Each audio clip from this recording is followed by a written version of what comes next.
Bogota et Washington unis dans la lutte contre les narcotrafiquants, c'est une histoire de plus de 40 ans, des milliards de dollars dépensés et des résultats très loin des attentes. La Colombie reste le premier producteur de cocaïne, les États-Unis sont leurs premiers clients.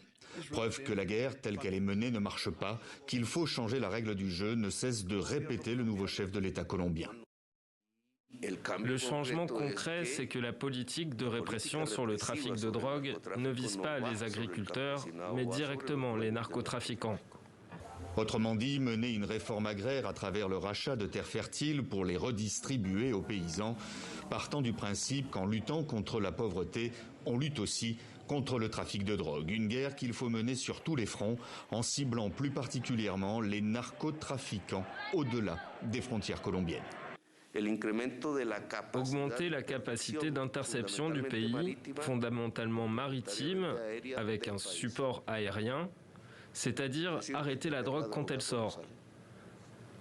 Et augmenter la capacité de renseignement pour capturer les propriétaires du trafic de drogue dans le pays.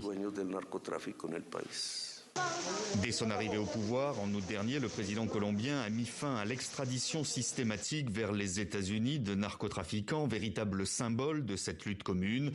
Ceux qui décideront de se soumettre à la justice colombienne seront jugés en Colombie. Nouvelle vision, saluée également par Washington. Nous soutenons fermement l'approche globale prise par l'administration Petro pour lutter contre les stupéfiants par le biais de la sécurité rurale, de la justice, du développement, de la protection de l'environnement, de la réduction de l'offre, ainsi que de la réduction de la demande, y compris aux États-Unis.